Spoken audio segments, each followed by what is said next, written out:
Salve, amigas e amigos da filosofia. Bem-vindos a essa videoaula para esse congresso online da Universidade do Estado do Amapá. Para mim é uma alegria muito grande participar, poder contribuir. Agradeço já aos organizadores do evento, também a todos que estão acompanhando. Eu vou falar sobre um tema que é a vida. O que é a vida afinal? E para falar sobre esse tema, que é um tema filosófico, também é um tema biológico, um tema médico, é um tema que interessa também as pessoas na sua vida, né, comum. Enfim, todo mundo acaba se perguntando de uma forma ou de outra o que é estar vivo. É um tema comum, mas também é um tema científico, também é um tema filosófico. Vou trazer um texto de um autor que é filósofo e médico e historiador das ciências da vida, que é o Georges Canguilhem, um filósofo do século XX, que nasceu em 1904, morreu em 1995, então viveu quase todo o século XX, exerceu a medicina em alguns momentos da sua vida, poucos momentos, é verdade, estudou a medicina, escreveu um doutorado em medicina, que é a sua obra mais conhecida, que tem o título abreviado O Normal e o Patológico, publicado originalmente em 43, durante a guerra, né? Ele também lutou pela França, né, na guerra contra o nazismo, contra os alemães, de maneira clandestina. Foi lá que ele exerceu a profissão de médico, inclusive, mais tempo. E depois, quando termina a guerra, ele volta à docência, né? Continua, na verdade, ele exerceu a docência durante todo esse período e continua a docência e deixa quase que a experiência médica, né, e passa a se dedicar mais aos seus estudos, à escrita de textos e à orientação de teses e também às aulas, né? E no ano de 73, já no fim da vida quase, né? Enfim, ele ia viver ainda mais 22 anos, mas ele já era um senhor aposentado, ele tinha acabado de se aposentar há alguns anos. Ele, então, com 69 anos, é convidado a escrever um artigo, um verbete para a enciclopédia, uma enciclopédia foi publicada em Paris, o verbete Vida. E, bom, ele tinha meditado sobre esse tema a vida toda, né? Pelo menos, enfim, desde os anos 20, 30, ele já começa a escrever artigos sobre esse assunto e depois muitos estudos sobre aspectos das ciências da vida mais específicos, como, por exemplo, a história das células, a história da teoria celular, que deriva na citologia, a história da teoria dos tecidos, a histologia, a história da teoria das membranas, a história da teoria das glândulas de regulação interna do organismo, como a tireoide, né, a endocrinologia, desculpa, também a embriologia, história da formação, né, dos organismos, teratologia, história da má formação, das monstruosidades. Então, são muitas ciências da vida que ele estuda, né? Além também, claro, da patologia, né? Clínica, por ser médico, também foi um objeto de estudo dele durante muito tempo. E aí, depois de décadas de escritas, de meditação sobre esses temas, ele escreve esse artigo que é também uma espécie de síntese da obra dele. Pode ser lido assim. E é um artigo bastante longo, para ser um artigo, um verbete de enciclopédia, né? É um verbete longo. E tem uma tradução para o português, depois vocês podem procurar no Google mesmo, vocês encontram Vida, Jorge Canguilhem. E tem uma tradução de trabalho que eu fiz também, que está num dos apêndices da minha tese, né? Se vocês procurarem aí, coloquem meu nome, o Canguilhem, lá no repositório de teses da UFSCar, né? Universidade Federal de São Carlos, em filosofia, tem a minha tese lá e tem 4 artigos traduzidos do Canguilhem, um deles é esse, o artigo Vida. Então, o artigo ele se divide em 8 partes, basicamente, e tem uma introdução, vou falar os títulos das partes, depois eu retomo a exposição do artigo para a gente fazer as reflexões, né? Retomar as reflexões que ele mobiliza. Então, a primeira parte é uma introdução, não tem título, depois ele vai discutir a gênese do conceito de vida, como é que ele surgiu no saber ocidental, né? Depois ele tem uma parte que ele vai falar sobre os obstáculos ao conhecimento da vida.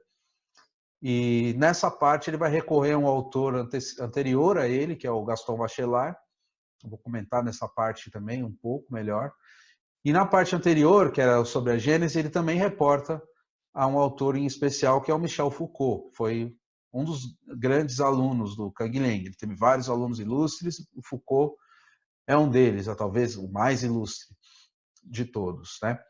Então ele reporta o Foucault nessa sessão sobre a Gênese, reporta ao Bachelard na sessão sobre os obstáculos.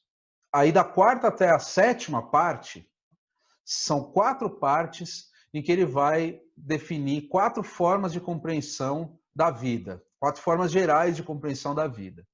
A primeira delas é a vida como animação. Volta ao Aristóteles, lá na Antiguidade Grega, e vai fazendo uma história, né, dessa vida como animação. Depois vem a vida como mecanismo, depois vem a vida como regulação ou organização, ele chama organização, mas está no mesmo, e depois vem a vida como informação, que aí já é a era mais moderna, né, sobre a cibernética, a teoria da informação, e por fim, a última parte é a vida e a morte. Lá na parte final, ele encerra com um poeta e ele inicia também o artigo com outro poeta. O Paul Valéry, no início, que era inclusive o seu poeta preferido, que fala sobre a morte já. Talvez essa seja uma das concepções principais de vida. É possível dar a morte. É assim que ele inicia o artigo, né? Paul Valéry. E aí lá no fim ele retoma a vida e a morte, encerrando o artigo com uma citação do Borges, um autor argentino que viveu na França quase a vida toda, e que diz algo também a respeito dessa forma de vida como resistência à morte. E um dos autores centrais do artigo, né, para além do Foucault e do Bachelard, que são formas são autores que ele se reporta, mas que constroem como que ferramentas para ele pensar o que ele vai propor. Mas o autor central do artigo todo, e também um autor central na obra do Canguilhem, que ele cita recorrentemente, foi um médico, que é o Xavier Bichat, do século XVIII, que escreveu a seguinte frase, que aparece nesse texto, perpassa o texto em vários momentos, que é: a vida é o conjunto de funções que resistem à morte. Essa é a frase principal de todo o texto, como se estivesse no coração do texto, e talvez até na obra do Canguilhem, essa frase, né? Que a vida é a resistência à morte. Inclusive nas suas conotações políticas, vida é resistir. E para um filósofo resistente, né, o Canguilhem resistiu de maneira até militar ao nazismo, né? Isso é muito importante, entender a vida como produção de resistência, a criação de resistência à morte, né, ao meio, ao que é hostil à vida, às doenças, a tudo aquilo que o meio traz contra a vida. Então, é assim que ele vai conceber a vida, está no coração.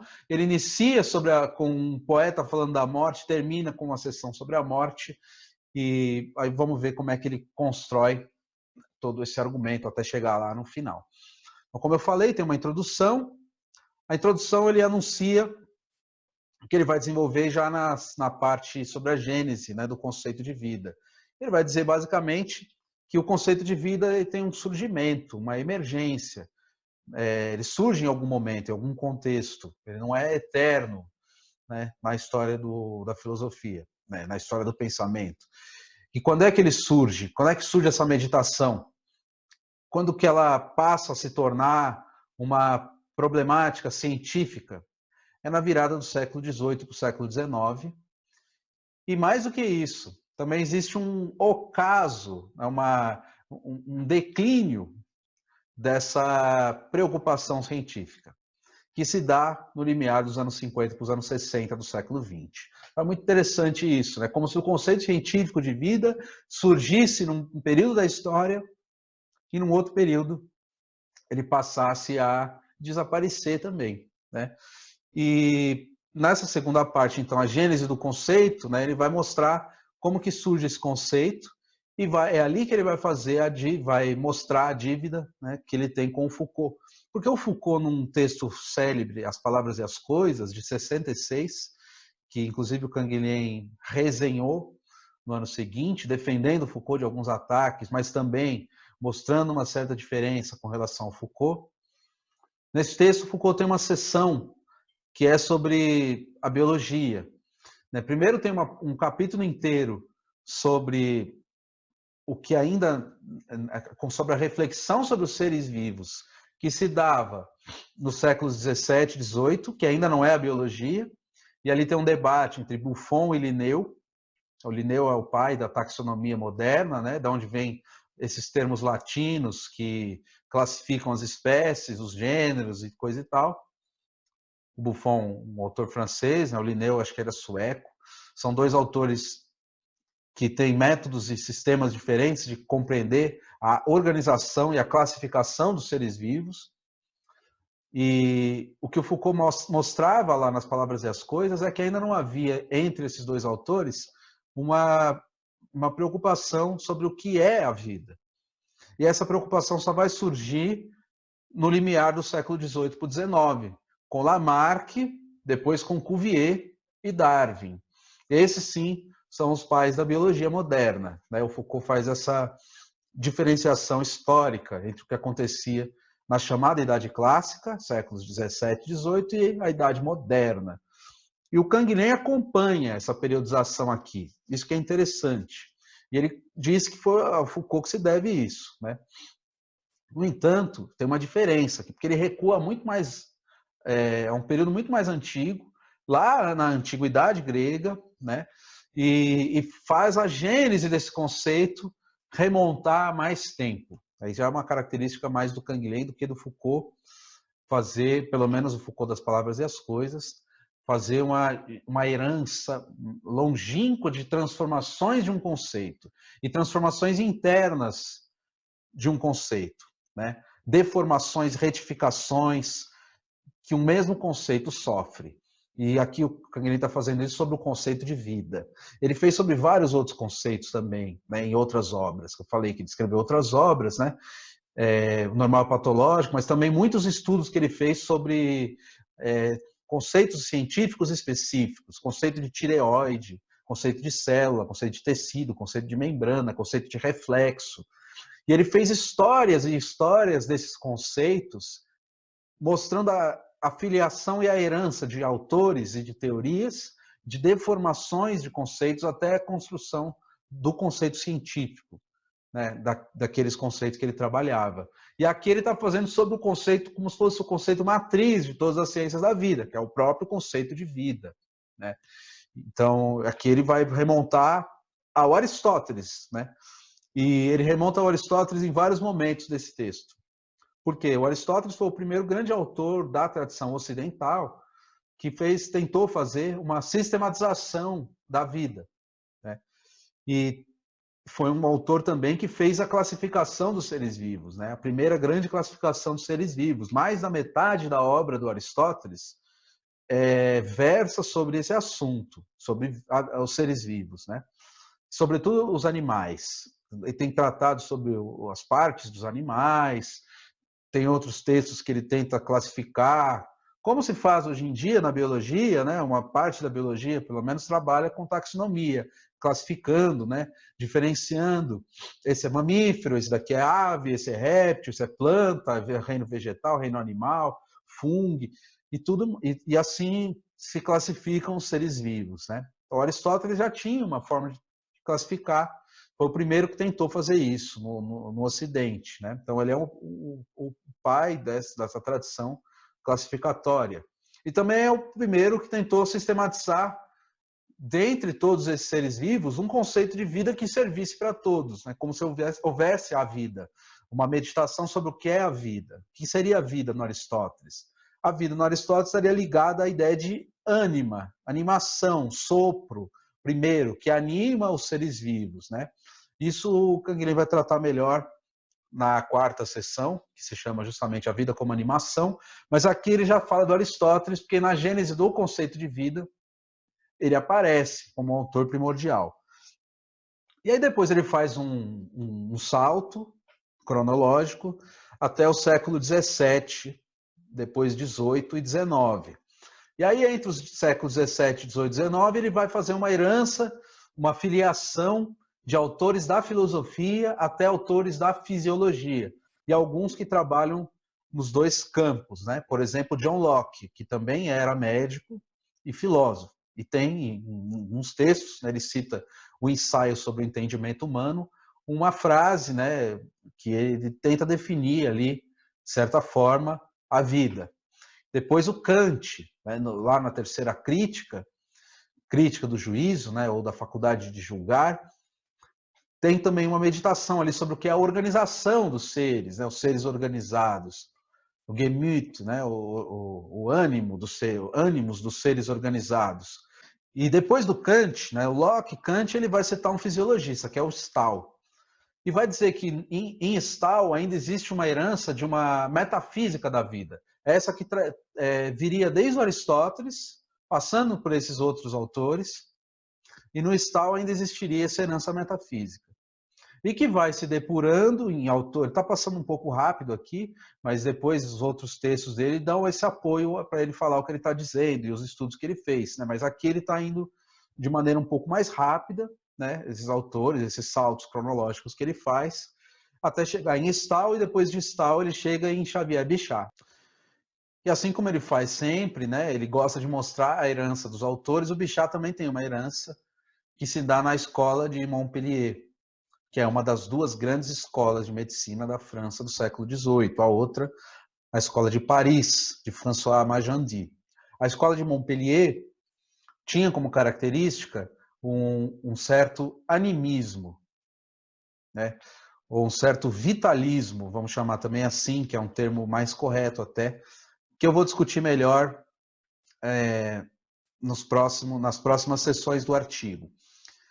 E o que importa é saber que então existe uma herança, até chegar no pensamento de Bichat também, né? Então não é também do nada que surge, e depois do Bichat, aí isso entra em autores que vão criar o termo de biologia, o termo biologia, surge em 1802, em duas publicações simultâneas, uma na Alemanha e outra na França.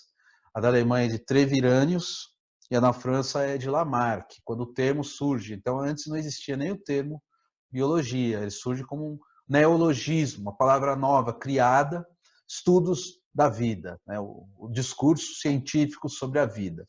Vai surgir, então, nessa data. E aí, a partir de então, com o Johannes Miller, que é um autor alemão que escreve uma obra muito importante de fisiologia, é que se tem já uma sistematização em termos modernos, né, do que é a vida. O que significa moderno aqui? Desprovida de metafísica ou de teologia, né? Ou seja, é a vida compreendida só no seu caráter estritamente orgânico, não mais como algo que a anima ou algo que está para além da compreensão fisiológica. Esse que é o conceito de vida que ele está buscando aqui. E um passo ainda além, depois do Müller, se dá com a obra de Claude Bernard.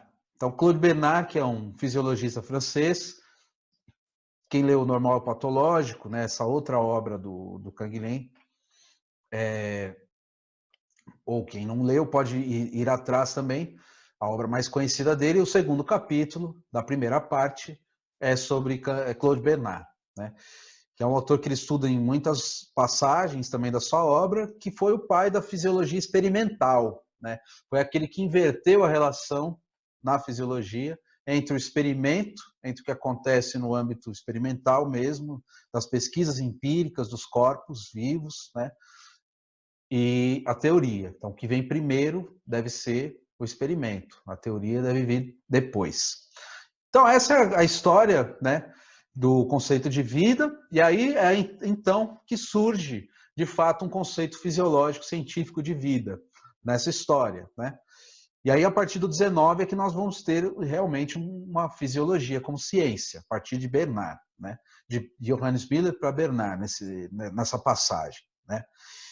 Agora, o interessante também é que depois do século XX, com a descoberta da estrutura genética do DNA, esse conceito de vida ele entra num declínio, né? Que aí passa a se perguntar não exatamente sobre o que é a vida, sobre a regulação interna do organismo vivo, e sim sobre a estrutura dos genes, né? E os genes, aí sobre os genes vão recair outros tipos de concepções, são mais próximas do cálculo informacional, do cálculo matemático, do cálculo infinitesimal, do cálculo probabilístico também.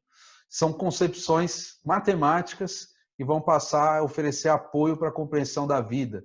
E aí tem uma frase famosa do François Jacob, que é um dos autores que divulgaram, né, que escreveram a divulgação da teoria genética dos anos 60 para os anos 70, A Lógica do Vivente, em que ele diz, não se pergunta mais sobre o que é a vida nos laboratórios. É o próprio biólogo que está dizendo isso, né?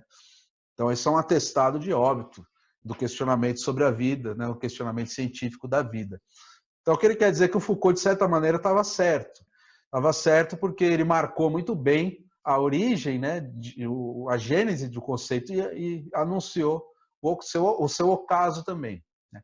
Mas vamos ver aonde que está também um certo deslocamento desse problema no Canguilhem, porque o Canguilhem também tem algo a dizer a respeito desse ocaso do conceito de vida. Então vamos passar a parte 3 agora, né? Que é essa parte, eu vou passar um pouco mais rapidamente, essa parte que o Canguilhem dialoga com o Gaston Bachelard, que ele reconhece como um mestre, né? Mas o que ele herda do Bachelard, que é muito importante? Ele diz que é do Bachelard que ele tira isso. O conceito de obstáculo epistemológico. Então, existem certas concepções que não são científicas, são pré-científicas, que, de certa maneira, obstaculizam, né, o conhecimento da vida, o conhecimento científico. Se colocam como entraves, que é necessário destruir, superar, para que comece o conhecimento científico. Bachelard falou disso numa obra famosa, A Formação do Espírito Científico. O primeiro obstáculo que ele traça lá é o senso comum. A ciência só se desenvolve quando ela rompe o senso comum. E aqui o Canguilhem tenta trazer para o terreno das ciências da vida essa concepção, dizendo que há alguns obstáculos que o ser vivo que o ser vivo humano, no caso, né, que quer fazer a ciência da vida, deve superar para tentar fazer a ciência da vida. Depois vem aquelas 4 partes, né, que eu falei, que são as partes que o Canguilhem, 4 teorias, né, que o Canguilhem vai abordar. A primeira teoria da animação, ele reporta ao Aristóteles aqui, como sempre, né, e para dizer que é no Aristóteles que surge pela primeira vez essa ideia de que a vida é a alma. O termo ânima, que é a tradução latina para psique, define isso, um sopro refrescante, né? É isso que significa a palavra psique na etimologia, na origem. Então seria uma espécie de sopro. E isso estaria também na palavra espírito, que é spirare, que vem de expirar. E estaria também, não só na concepção greco-latina da palavra e do termo, né, e da vida, do conceito de vida, mas também nas concepções judaico-cristãs, né? A terceira pessoa da Trindade, né, no cristianismo, e no judaísmo também. Uma espécie de sopro, está no Gênesis isso, que anima da matéria o composto vivo, né, o ser humano também.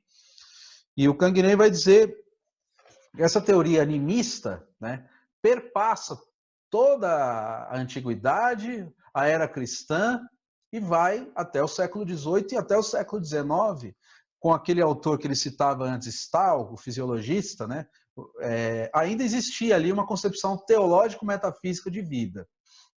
Então, basicamente é isso, né? A teoria animista, para o Canguilhem, não é a teoria biológica atual da vida, teve de ser superada, né? Qual é a outra teoria que também sofreu essa superação? A teoria de do mecanismo, da vida como um mecanismo, que é o mecanicismo, uma corrente que, quando surge para rivalizar com a teoria animista, né? Que surge Bom, o Canguilhem tem um outro... A tese de doutorado em filosofia dele, de 55, é só sobre esse assunto. E aí ele faz aqui um recorte, né? Que a tese se chamava A Formação do Conceito de Reflexo nos séculos 17 e 18. Basicamente é um estudo sobre Descartes, ele volta ao Aristóteles, autores anteriores, mas ele chega no século 17 sobre o mecanicismo cartesiano, né? O que é o mecanicismo cartesiano? Tem alguns tratados do Descartes que reconhecem a realidade dos corpos vivos como estritamente mecânicas, funcionam como um relógio. Não seja o corpo de um animal, de uma planta, ou mesmo do ser humano, é um relógio, né? Com suas roldanas, com seus elásticos, enfim, suas ligações entre as partes, todos funcionando de uma maneira estritamente mecânica. E isso vai ter apoio, né, na física da época, que surge como uma ciência autônoma, a astronomia. E aí tem algumas correntes que são chamadas iatromecânicas ou iatromatemáticas, que tentam fazer uma fusão entre o conhecimento matemático e físico com o conhecimento da vida, tentando reduzir o organismo vivo daquele animismo, daquelas teorias metafísicas e teológico-fisiológicas da época, reduzir isso a compreensões estritamente mecânicas. O Canguilhem lutou muito contra essa compreensão, inclusive há correntes da psicologia contemporâneas que pensam o organismo humano assim, como, por exemplo, o behaviorismo e o cognitivismo, como conjuntos de mecanismos, né, que, no fundo, podem ser reduzidos a uma realidade estritamente químico-física ou físico-química. E a grande ciência que surge como contraposição a isso é a embriologia. Como é que pode surgir um organismo vivo daquilo que é estritamente inorgânico, né? E aí a embriologia que vai trabalhar isso no nível micrológico. Canguilhem vai dizer, então, que essa é a ciência inimiga, né, do mecanicismo. E foi ela que fez a fisiologia se libertar do mecanicismo, que leva à próxima seção do artigo, organização, né? Então, a vida compreendida como organização, como regulação, remonta mais uma vez ao Aristóteles. Olha como é complexa a história das ciências da vida, né? E das ciências em geral. Elas não se dão numa progressão linear e tranquila. Existem recuos, retomadas de concepções antigas, mas sempre recolocando essas concepções em uma teoria diferente de como elas apareciam. Porque, vejam, o Aristóteles era o autor da taxonomia, era o autor do animismo e era o autor da organização também, porque ele já concebia o ser vivo como uma regulação. Mas quando esse conceito reaparece nas teorias de regulação interna a partir do Claude Bernard, não é da mesma forma que o Aristóteles trabalhava, que vai se depurar aquela concepção taxonômica e também a concepção animista. E aí vai ter que surgir uma outra teoria da organização dos seres vivos. E aí tem alguns autores importantes aqui. O Cuvier é o principal deles. Foucault já falava bastante desse autor nas Palavras e as Coisas, e aqui o Canguilhem novamente vai falar do Cuvier como o autor fundamental da organização comparada, da anatomia comparada dos organismos, né? E fala novamente do Kant aqui, a crítica do juízo aparece mais uma vez, porque lá o Kant vai falar da auto-organização do ser, e também do Augusto Comte, que lá no capítulo 40 do seu curso de filosofia positiva, vai atribuir à biologia um papel fundamental, e ali nesse curso é que está essa ideia de regulação, né? O organismo como regulação. Mas ainda é um passo anterior ao Claude Bernard, porque no Comte e no Kant ainda não existe, embora exista a ideia da auto-organização, como se essa regulação, ainda que tivesse um motor autônomo, né, ela reconhecesse sempre a exterioridade, uma regulação externa como modelo. No Kant, segundo ele, seria a natureza inanimada, e no Augusto Comte seria a astronomia. Em outros textos ele vai tratar melhor disso. Também Kant, a Comte, tem um texto, O Conceito e a Vida, que ele vai falar bem do Kant ali, E sobre Augusto Comte ele já falou no Normal e o Patológico, mas vai recorrer de novo a ele em outros textos. Tem um texto sobre a questão da técnica e a ideia a decadência da ideia de progresso, conceito já mais tardio até do que esse, ele volta a esse assunto, né? E segundo ele, essa questão iria ainda até o surgimento da cibernética, né? Que aí sim, nos anos 50 para os anos 60, com o surgimento da teoria do DNA, com a descoberta da herança genética nos corpos vivos. E aí vão voltar certas concepções que tinham ficado à margem, como por exemplo a do Mendel, que rivalizava com o Darwin, né, dizendo que havia sim nos seres vivos um patrimônio genético imutável, enquanto Darwin dizia que tudo era transformado, tudo se transformava tudo era transformável, não poderia haver passagem, uma transmissão de compostos químicos ou biológicos imutáveis no organismo, a teoria genética vai mostrar que o Mendel tinha razão, mas que o Darwin também tinha razão, cada um a seu modo, e vai produzir uma integração entre essas duas teorias, a teoria da seleção natural e a teoria da genética. E aí vai surgir a teoria sintética da evolução, né? E aí tem alguns autores que trabalham nesse sentido. O Canguilhem leu esses autores enquanto eles escreviam, porque isso foi uma transformação nas ciências da vida contemporânea do próprio Canguilhem. Então ele teve de reformular alguns dos seus conceitos também em vista daquilo que as ciências da vida haviam estabelecido como nova teoria, a partir da descoberta do código genético. E aí nessa seção em informação, ele vai falar sobre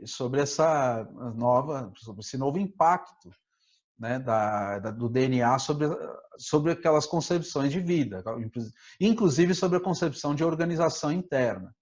Então vejam, né, como é que essas quatro concepções, retomando, né, como animação, como mecanismo, como organização e finalmente como informação, se integram num conceito de vida científico, né, que deforma algumas dessas concepções, retifica, né, para construir um conceito coerente. E esse conceito ele continua, ele é aberto, né, é assim que trabalha a ciência, né, ele fica aberto a novas descobertas experimentais que possam surgir, né?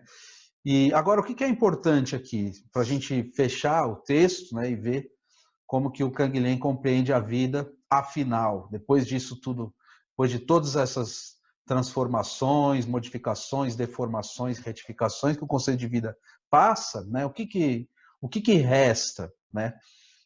Voltar àquela questão que ele colocava desde o início, que é a vida como resistência à morte.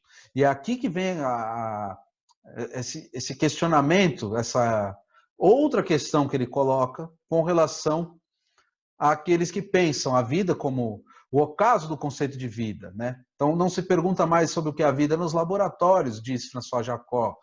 Michel Foucault diz, né? Mas a vida é um questionamento recente, com uma data de morte próxima também, não vai mais se perguntar o que é a vida, e ele tinha razão. Mas o Canguilhem fala, mas essa questão da morte e da vida como resistência à morte, que era colocada desde Aristóteles já, né?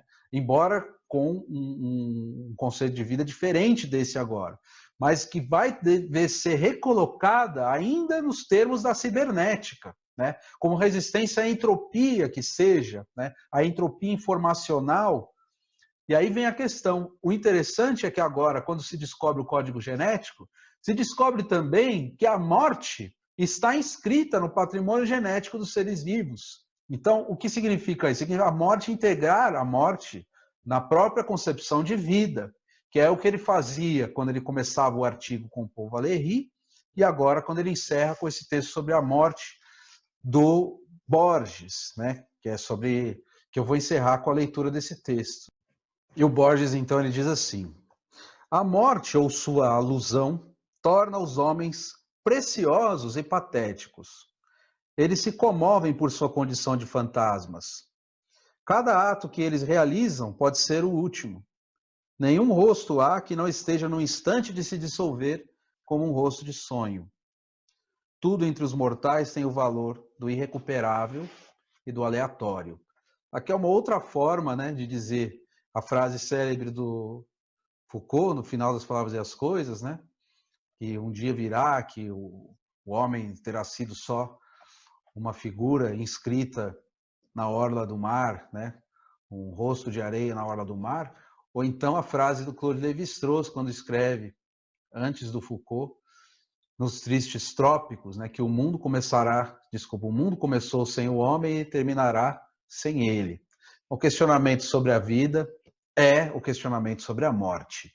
E aí é uma questão interessante, uma reflexão, né, e aí vem o papel do filósofo diante das ciências da vida, né, ele não atribui tudo ao biólogo e aos cientistas, né, ele resguarda ainda um âmbito da filosofia, que é o âmbito da reflexão sobre essas matérias estranhas, como são as que a ciência fornece, que é a seguinte reflexão.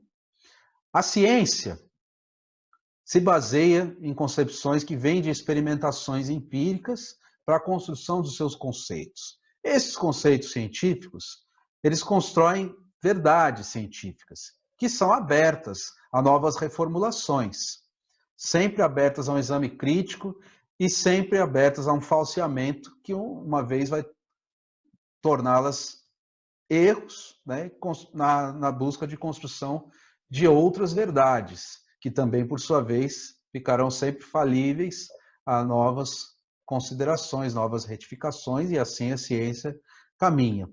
A ciência poderia ser concebida assim, portanto, como um erro, né, como uma espécie de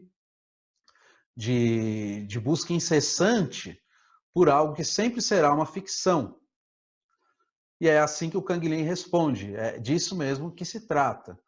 Porém, essa ficção, diferentemente da arte, mas tão útil quanto a arte para a vida, trabalha no sentido da resistência à morte. Ela não fazer ciências da vida, meditar sobre a vida, construir conceito de vida, essa história do conceito de vida que ele tentou traçar, não é a história de uma forma de morte da vida. Fazer a ciência da vida não é matar a vida. Fazer as ciências da vida é viver também. É buscar novas alternativas de resistência à morte. Né? É isso que o Canguilhem está dizendo aqui. É uma espécie de erro, mas num sentido muito particular de erro. Não são os erros do entendimento, como um matemático erra, como um físico erra, um cientista erra. É erro no sentido vital.